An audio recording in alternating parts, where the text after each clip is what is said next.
Oi, gente! Então, o que é que aconteceu para eu gravar esse vídeo agora, né? E por que tá falando sobre esse assunto novamente? Mas a grande maioria conhece o meu testemunho, sabe o que aconteceu comigo, mas não em detalhes. Eu estava no YouTube e de repente eu vi o testemunho de uma pastora. Ela tinha passado por algo parecido com o que eu passei, e eu já conhecia o testemunho dela.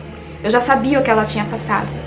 Mas aí eu cliquei pra ver ela contando o testemunho.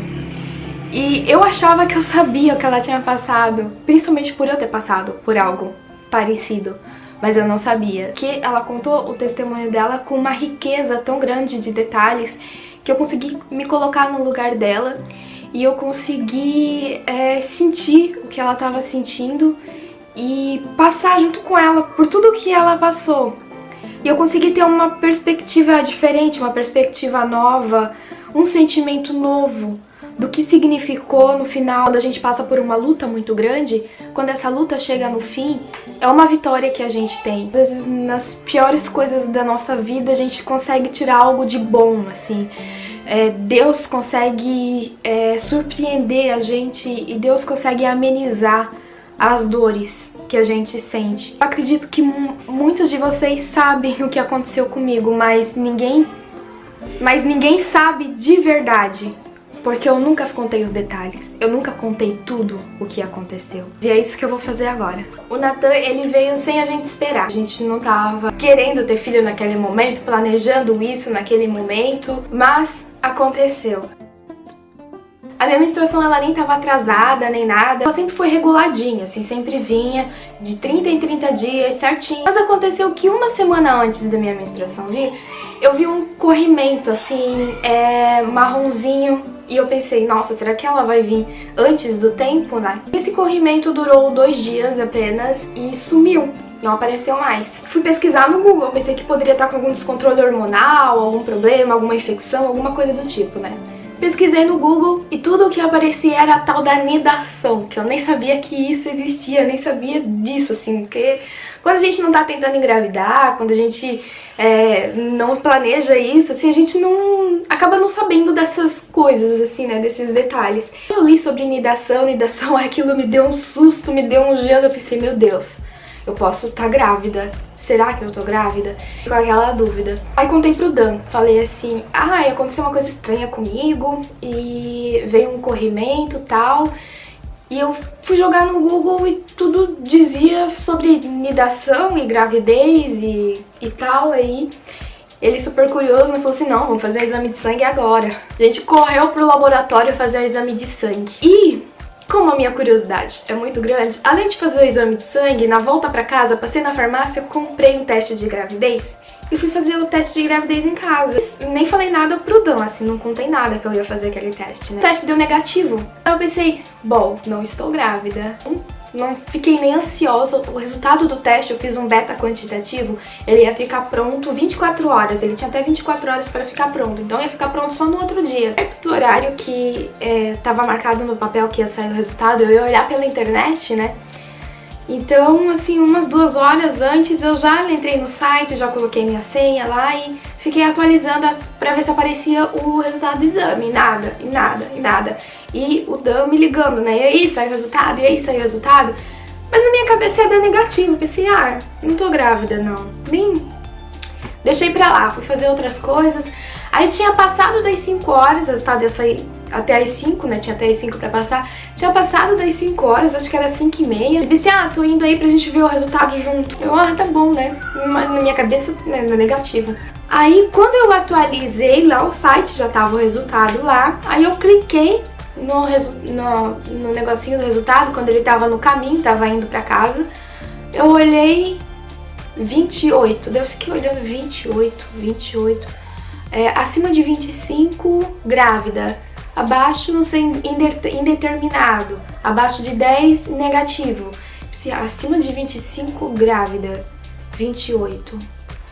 Aí eu fiquei pensando, sabe aquele momento que a gente fica, né, calculando? Eu fiquei, eu acho que eu tô grávida.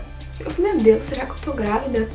28? Será que esse resultado tá certo? Aquelas dúvidas, né? Será?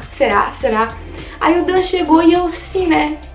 Aí ele, que foi? Deu, não sei, dá uma olhada aqui. Será que é positivo?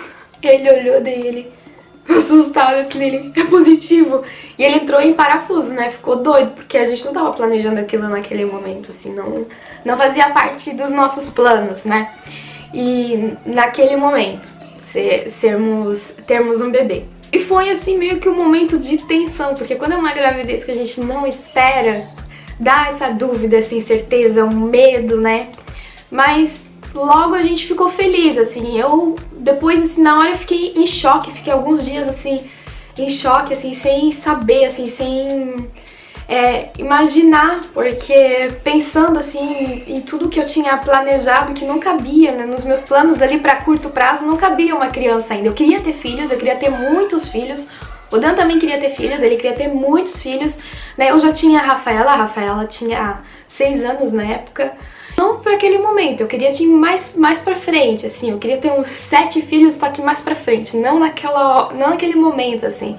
Tava passando por um momento meio conturbado da minha vida. Mas aconteceu desse presente, e a gente colocou o nome de Nathan, porque Nathan significa presente de Deus. Foi um presente nas nossas vidas, o Nathan. Passado alguns dias, a gente se acostumou com a ideia e começou a gostar da ideia de ter um bebê. Então a gente começou a planejar tudo, assim, começou a planejar o nosso futuro, replanejar o nosso futuro com um bebê naquele momento. Porque nós tínhamos planos, mas os nossos planos não cabiam um bebê naquela hora. Mas então a gente refez os planos. Então eu refiz todos os meus planos, o Dan também refez todos os planos dele. E a gente reconstruiu a nossa vida diante da notícia de um bebê, para que coubesse um bebê nas nossas vidas naquele momento. Semana depois, meio que a gente já tinha traçado uma rota, já tinha traçado novos planos para as nossas vidas. Eis que eu acordo de madrugada com um sangramento. Estava de 6 semanas, eu descobri com 4, 5 semanas por aí a gravidez. Fui no banheiro, quando eu olhei, tinha muito sangue na calcinha. E eu fui me limpar e saiu muito sangue. Um sangramento assim, igual de menstruação, assim, muito sangue. Nós corremos pro hospital, eu super preocupada, no caminho fui pensando mil coisas, assim, já imaginando que... Pensando, né, poxa, a gente se planejou, a gente reprogramou nossas vidas, eu já tava com tudo acertadinho já na minha cabeça, já tinha me acostumado com a ideia, né, de um bebê, já tava feliz com a notícia. E agora isso, eu fiquei, poxa Deus, né, por quê? Por que que eu vou ter que passar por isso, assim, de perder um sonho, né? Quando a gente sofre um aborto, a gente perde um sonho, né? Porque assim que a gente descobre que tá grávida, nasce um sonho. E quando a gente perde, é um sonho que vai se indo embora ali. E na minha cabeça eu tinha certeza que eu tinha perdido, né? Porque era um sangramento bem grande. Maternidade, tive que esperar pra fazer o ultrassom. Ele primeiro o médico fez um exame de toque e falou, você tá sangrando, mas vamos fazer um ultrassom, você tá só de 6 semanas, né, muito pouco tempo, vamos fazer um ultrassom pra ver se você perdeu mesmo o bebê ou se ainda tem alguma coisa. Fui já pra sala de ultrassom totalmente sem esperança. Sentei na maca, gente, praticamente sem esperança nenhuma, pensando, poxa, ela vai fazer ultrassom, não vai ver nada de certo já, porque já deve ter ido. Na hora que ela fez a ultrassom, gente, eu escutei um tuc, bem rápido, mas bem rápido. Aí meu coração pulou, saltou pela boca. Eu pensei, nossa, será que é o meu coração? É muito rápido pra ser o meu coração. Ela me assim, o bebezinho tá aqui, tá tudo bem com ele, ó, o coraçãozinho. Ela escutou o coração, gente, perfeito, assim, tava ali, vê aquele feijãozinho ali na tela do ultrassom.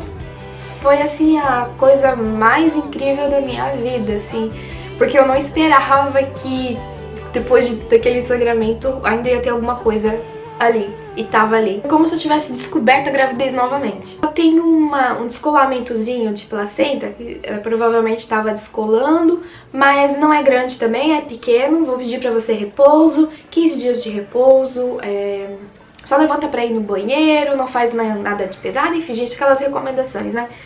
Então eu fui pra casa, ela me passou um remédio também, um Ultrogestan, e eu fui pra casa com aquela medicação e com a indicação de repouso e tudo mais. Fiz tudo certinho, como ela falou. Depois de 15 dias voltei, fiz novamente a ultrassom, tava tudo perfeito, sem descolamento de placenta nenhum, tava tudo certinho, e fui fazendo os ultrassons e tava sempre tudo bem com o bebê, tudo normal, o bebê crescendo, engordando, super saudável. Minha gravidez foi uma gravidez muito tranquila também.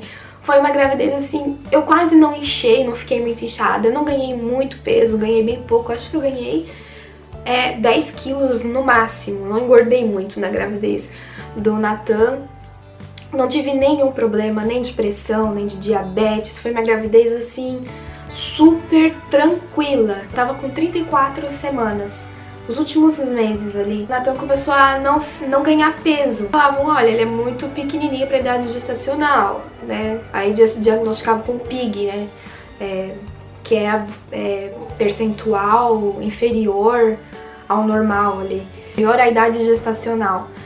Ou é um bebê que vai nascer muito pequeno, ou pode ter algum probleminha. Então eu comecei a fazer ultrassons com muita frequência e meio que isso surgiu uma preocupação. Aconteceu que na última semana, além dele quase não ganhar peso, ele tava perdendo peso. Ele não ganhou nada na última semana, ele não tinha ganho peso nenhum na última semana. Aí a médica achou legal tá fazendo uma cesárea antes do tempo, porque poderia ter algum problema.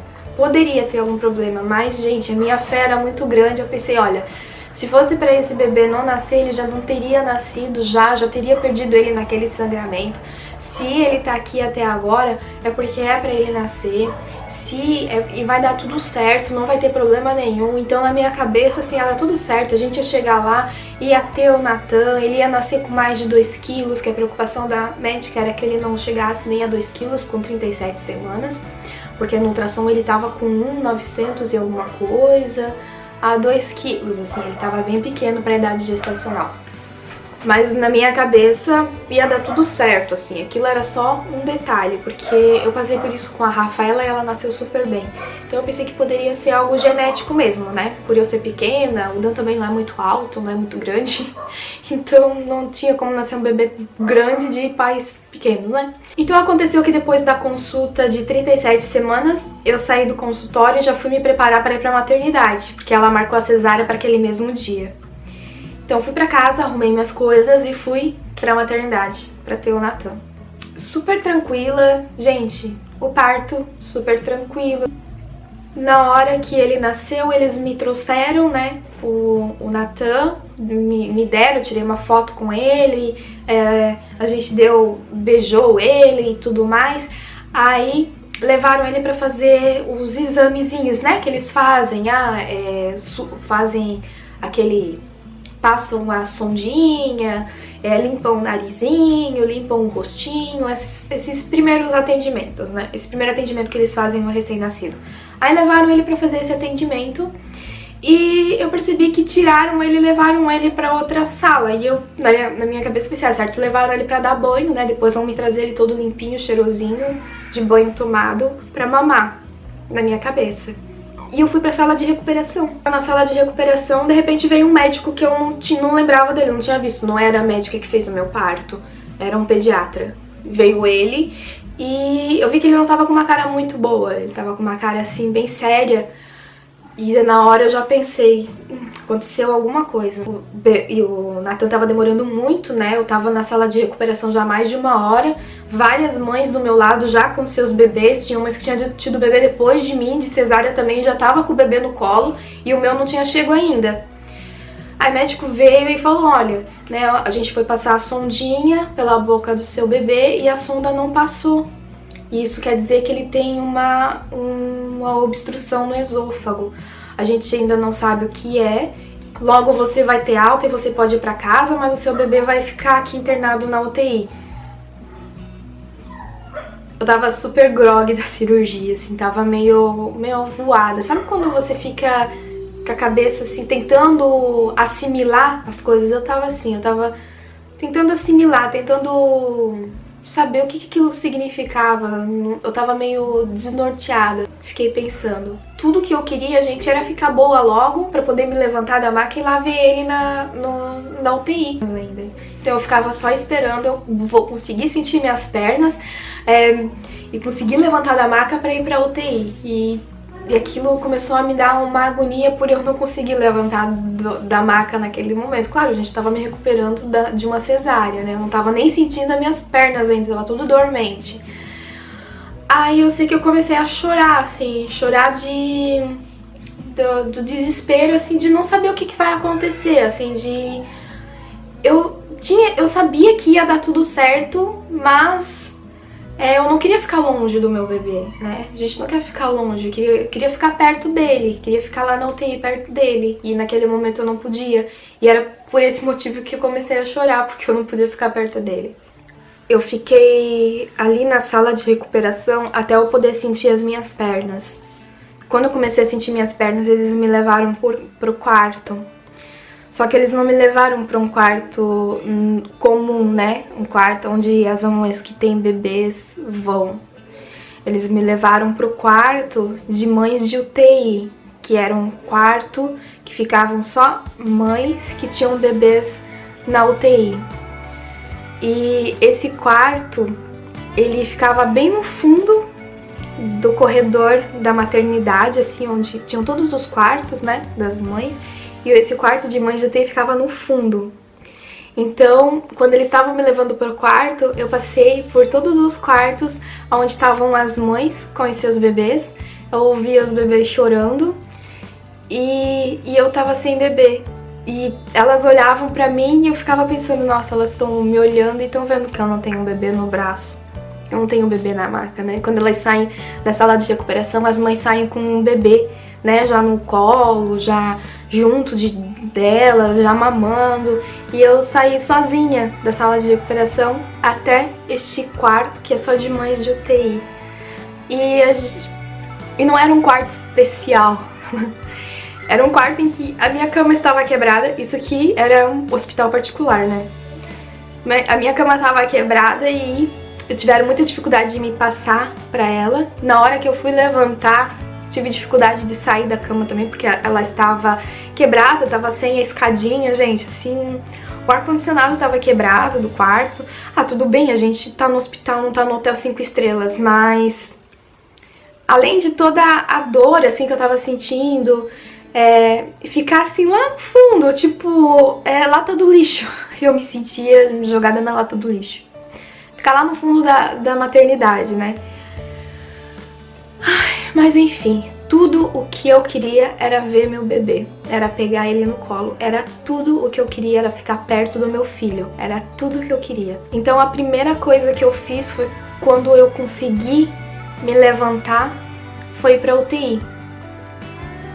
Eu lembro que eu nem banho, a enfermeira me levantou e falou que era pra eu tomar banho. Eu lembro que eu não fui tomar banho, porque nem tinha enfermeira pra me ajudar pra tomar banho. Eu tinha que tomar banho sozinha, num quarto em que tinha umas 3 macas, assim, tudo de mães que tinham bebês na UTI, mas eram tudo mães que já estavam lá bem mais tempo e já tinham se recuperado da cesárea, e elas acharam meio que um absurdo, porque me tiraram da sala de recuperação e me jogaram lá. Tipo, não fiquei aqueles 2, 3 dias me recuperando num quarto comum, né? Num quarto com uma cama hospitalar e tal, com um acompanhante e tudo mais. Lá nem podia ficar homem, porque era um quarto que tinha várias mulheres e era meio que um alojamento, nem era quarto do hospital, assim, era um alojamento, gente, era um tipo... Ah, entendeu? Fiquem lá. Mas enfim, me recuperei da cesárea, assim, né, no dia que eu já conseguia andar ali com as minhas próprias pernas. Fui até a UTI e não pude pegar o meu bebê no colo, porque não podia tirar ele da incubadora, ele ia passar por uma cirurgia dali a algumas horas. Aí veio o cirurgião, que ia fazer a cirurgia nele, um médico muito, muito bom, gente, um médico maravilhoso, assim, que nos passava, assim, muita segurança, e que ele pegou um carinho muito, muito grande pelo Nathan, que era o Dr. Percy, e ele fez tudo o que ele podia fazer. Ele falou pra gente que era uma cirurgia delicada, mas que ele já tinha feito outras vezes, que ele tinha pacientes, inclusive de idade adulta, que tinham passado pelo mesmo, que tinham feito a cirurgia. Ele deu muita esperança pra gente. Então a gente ficou muito confiante de que ele só ia fazer aquela cirurgia, ia ficar 15 dias ali para se recuperar da cirurgia e ia vir para casa. Então era essa a nossa esperança, e a gente estava muito confiante que isso ia acontecer. Principalmente porque os médicos passaram essa meio que certeza pra gente, né? Dizendo, não, é simples, é uma atresia de esôfago, ele vai fazer uma cirurgia, dali 15 dias ele vai pra casa, vai se recuperar, vai ter que comer por uma sonda durante um tempo, mas logo já vai estar super bem, prognóstico muito bom. E aí no segundo dia de vida ele foi pra cirurgia. E logo no segundo dia também foi o dia que eu tive alta do hospital, e eu tava doida pra ter alta, porque eu tava doida pra sair daquele quarto alojamento, né? Quarto/alojamento que me jogaram lá. Então, logo fui pra casa, e em casa eu consegui, né, dormir numa cama boa, né, descansar, enfim, pude ter o tratamento que eu não tive no hospital. Mas todos os dias eu ia pra UTI para poder ficar perto do Nathan. Ele passou por uma cirurgia de 3 horas e a gente ficou lá esperando, a cirurgia acabou, a gente tava lá, e todos os dias eu saía da minha casa e ia de carro até o hospital e passava praticamente o dia inteiro lá. Na verdade, eu ficava lá até quando eu aguentava, porque como os pontos da cesárea doem muito no começo, às vezes ficava ali muito dolorido e eu não conseguia ficar muito tempo, não conseguia ficar o tempo que eu gostaria de ficar. Gostaria de ficar o dia todo, de manhã até a noite, mas eu não tinha nenhuma semana que eu tinha feito uma cesárea. Então eu ficava o quanto eu pudesse aguentar. Quando não tava mais suportando a dor, aí eu ia pra casa descansar, mas o Dan tava lá o tempo inteiro. Ele pegou uma licença do trabalho pra poder ficar com o bebê, pra gente poder ficar fazendo essas correrias. Casa UTI, casa UTI, casa UTI. E era essa a nossa rotina de todos os dias, durante um longo período. Eu vou parar esse vídeo por aqui e vou continuar essa história no próximo vídeo, tá, gente? Que vai ser, que eu vou estar postando logo, talvez em seguida desse, ou amanhã, ou depois, porque a bateria está acabando e já deu um bom tempo. Uma história muito longa, foram 6 meses de luta, então eu tenho muita coisa pra contar pra vocês. Então esse foi o primeiro capítulo da história, tá, gente? Fiquem aguardando o próximo. Tchau, beijo, até amanhã, na continuação.